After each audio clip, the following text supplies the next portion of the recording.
Hello everyone, welcome back to our channel. This is our series on PYQs of past 12 years of UGC NET. In this lecture, we will cover rights, a concept in Unit 1 Political Theory. So let's begin. Our first question is, which of the following rights is not included in the second generation human rights? Okay, तो हमारा topic है human rights और बात हो रही है second generation की। तो यानी ह्यूमन राइट्स बटे हुए हैं 3 जनरेशन्स में, ठीक है, first second third. First second third. तो पूछ रहे हैं कि सेकंड जनरेशन में से इसमें से क्या क्या नहीं आता है। तो एजुकेशन आता है, हेल्थ आता है, हाउसिंग आता है। Right to be free from torture and slavery किस में आएगा? फर्स्ट जनरेशन में। तो समझते हैं क्यों। ठीक है, ये हमारे 3 जनरेशन्स ऑफ राइट हैं, फर्स्ट सेकंड थर्ड। फर्स्ट सबसे पहले आया, इसमें क्या है? सिविल राइट्स हैं, पॉलिटिकल राइट्स हैं, स्टेट के टॉर्चर के अगेंस्ट राइट्स हैं, ठीक है।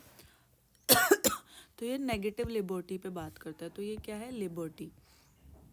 तो जो हमारा था ये statement, right to be free from torture and slavery, इसमें आएगा कि स्टेट आपको बंदी नहीं बना सकता, टॉर्चर नहीं कर सकता, ठीक है। Sorry. Second generation of right क्या है? सोशो इकोनॉमिक राइट्स हैं, ठीक है। ये इक्वालिटी के बारे में बात करते हैं, वेलफेयर स्टेट के बारे में बात करते हैं। तो इसमें क्या होता है? बेटर लाइफ की बात होती है। तो इसमें क्या आएगा? हेल्थ, एजुकेशन, हाउसिंग, इलेक्ट्रिसिटी, ये सब किस में आएगा? सेकेंड जनरेशन ऑफ राइट्स में आएगा। Third generation is about fraternity, collective and developmental rights like right to protect one's culture, ठीक है। जैसे अपना आर्टिकल 30 एंड 31 है, 29 एंड 30 है, okay. Talks about culture, religion, organisations. Next question is, who said a government without a constitution is a power without right? तो our answer will be Thomas Paine, ठीक है। तो उन्होंने बोला है कि जो गवर्नमेंट है उसकी लेजिटिमेसी कहाँ से आ रही है? कॉन्स्टिट्यूशन से आ रही है। क्योंकि अगर कॉन्स्टिट्यूशन नहीं है, रिटन राइट्स नहीं है, तो वो गवर्नमेंट लेजिटिमेट नहीं है। तो वो जो उसकी पावर है वो कोअर्सिव है, ना कि राइट है, ओके। तो कॉन्स्टिट्यूशन क्या है? रिटन है। फिर कौन दे रहा है लेजिटिमेसी लोग गवर्नमेंट को? People. Without constitution it's a power without right, they have no right, no legitimacy to use the power, okay. ये कौन सी बुक में बोला है पेन ने? राइट्स ऑफ मैन, ओके, याद रखना। Next question is, who said every state is known by the rights that it maintains? ये बहुत आसान है, ये सबको पता है, ये लास्की ने बोला है। Every state is known by the rights that it maintains, okay. तो ये हम देख लेते हैं। पूरा नाम क्या है लास्की का? Harold J Laski. He argued that states' legitimacy is not inherited but earned. Legitimacy खुद से नहीं आ जा रही but earn की जा रही है। earn कैसे की जा रही है? By maintaining, ensuring the rights of its citizens. Rights are essential conditions for individual self-development. जब स्टेट जो है वो राइट्स को बचाता है, मेंटेन करता है, तो एक वो क्वालिटेटिव स्टेट होता है, उसी से वो लेजिटिमेसी अर्न करता है। कौन सी बुक में बोला है उन्होंने ये? आप लोग बताओ मेरे को। कौन सी बुक है लास्की की? Grammar of politics, okay. तो उनमें ये सारी बातें की उन्होंने।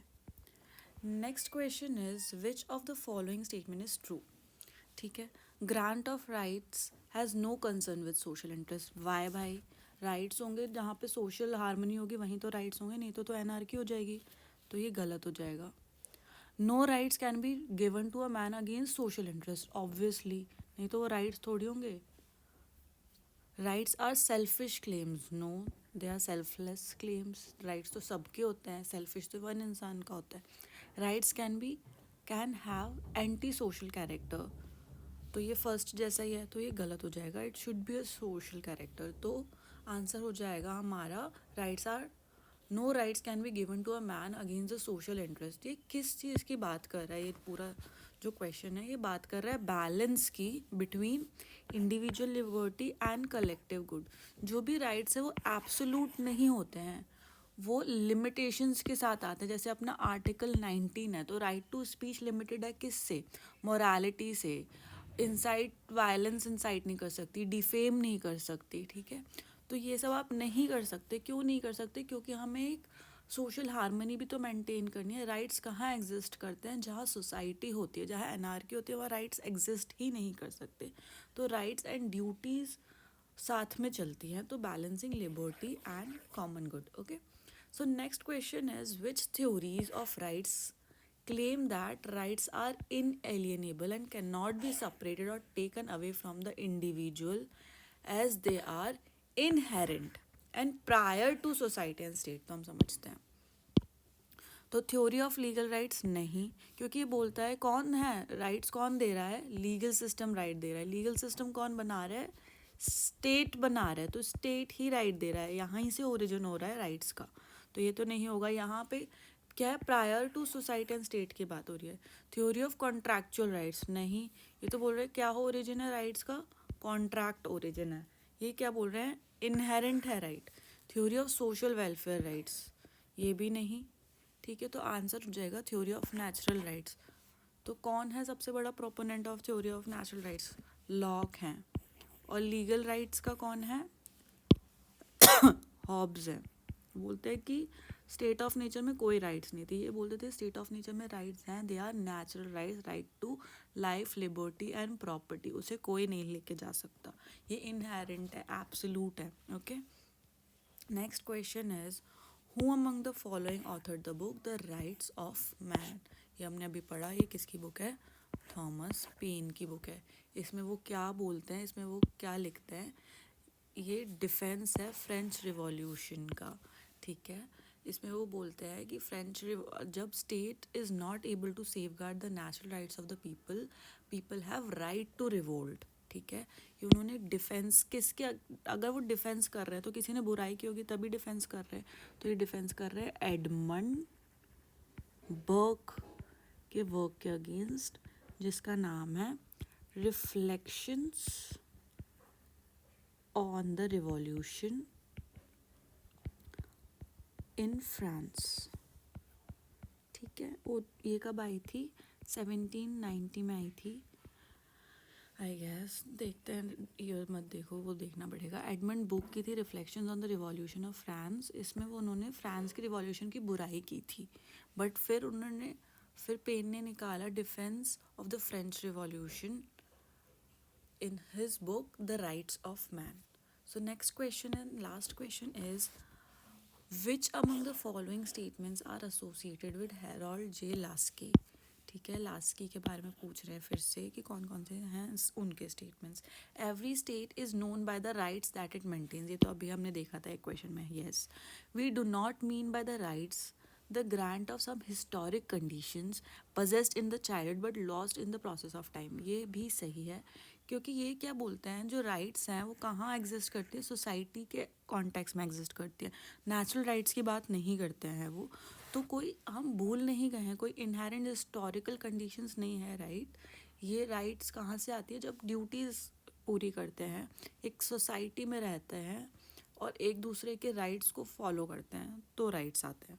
Rights in fact are those conditions of social life, ठीक है, सोशल है rights, without which no man can seek in general to be himself at his best. Without right best self नहीं बन सकता इंसान, ठीक है। ये भी उन्होंने बोला था। पर्सनल डेवलपमेंट एंड ग्रोथ के लिए राइट्स बहुत ज़्यादा इम्पोर्टेंट है, ठीक है। डी है rights are the legal opportunities for successful life. No, successful life की बात नहीं करते, लीगल अपॉर्चुनिटीज़ की बात नहीं करते, सोशल लाइफ की बात करते हैं वो। तो ABC will be our answer and that was it for this video. Thank you so much for watching. Please like, share and subscribe to our channel Syllabus Layers if you like the content. We will see you next time. Bye bye.